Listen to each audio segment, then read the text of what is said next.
Um, I want to ask about sound because it's a movie about an instrument maker, and I think Andre. I think you had some special story about how you got the soundtrack assembled, but also the recording of the sound must have been very important.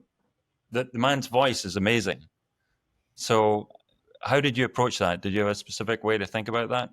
Well, that's a great part of having Ethan and Lee, because Tim and I wanted to focus on the creative, and we had this team of I don't know what you call them, like folks who were sound recorders and photographers, digital camera people, photographers. They're like Yeah. utility crew. I mean, Yeah, they yeah, do it they all. They do it like a all. whole thing. These two had done like music videos together, so they Hmm. really got some. They were showing us some stuff they did, which was really fantastic. And they had a language, and when you're on a film set, you need to be able to talk to each other without talking to each other, Hmm. and communicate very clearly.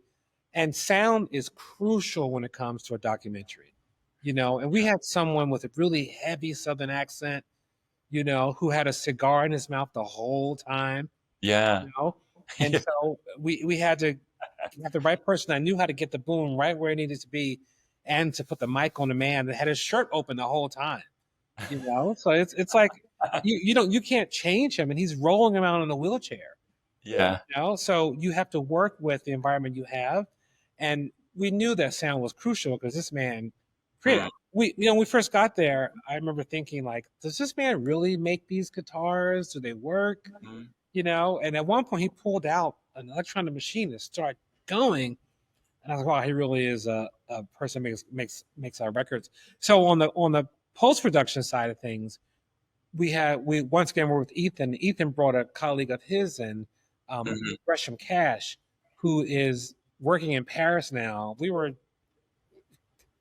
Tim was in LA, I was in Philadelphia, Gresham was in Paris, and Ethan was moving throughout the South because Ethan is a busy man. And we were all jumping on Zooms, Mhm. ironing out how we're going to edit this movie, talking about sound. And the great thing is Gresham is like doing a master's in sound and digital creation in Paris right now, which is really fantastic. Mm. He one day just kind of said, Mm. uh, and Tim, correct me if I'm wrong, but this is how I remember receiving. He goes, "Hey, by the way, I'm going to make a soundtrack for the movie." That's He's exactly like, how "Is it that okay?" happened. Yeah. We were like, But "Yes, that's okay." Gil the producer has a record label, coincidentally. So Yeah, he talked to Gresham and said, let's release a soundtrack. The only thing that's missing on there is I really do wish that Reverend Alice had been on there. But yeah. Mr. Vine's sister sings a song in the film that's one of my favorite. It's really my favorite moment.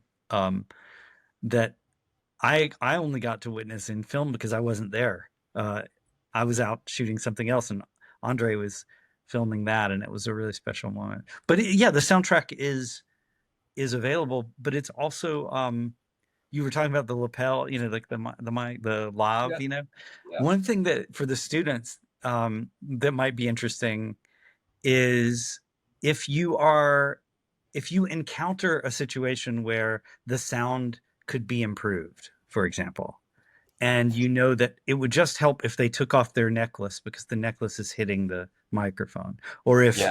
if they would just turn off their fridge, or if they would actually maybe put on a different shirt because it's creating a moire pattern.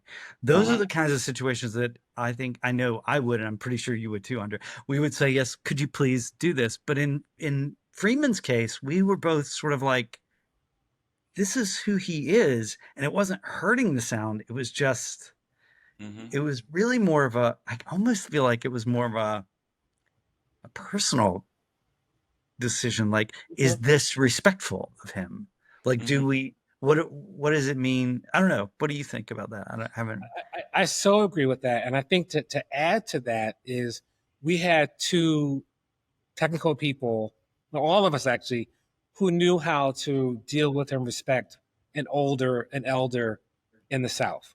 Yeah. That's a real situation, a real moment where there's certain things you just don't do, and you and then when you work in that way, they respect you and welcome you in.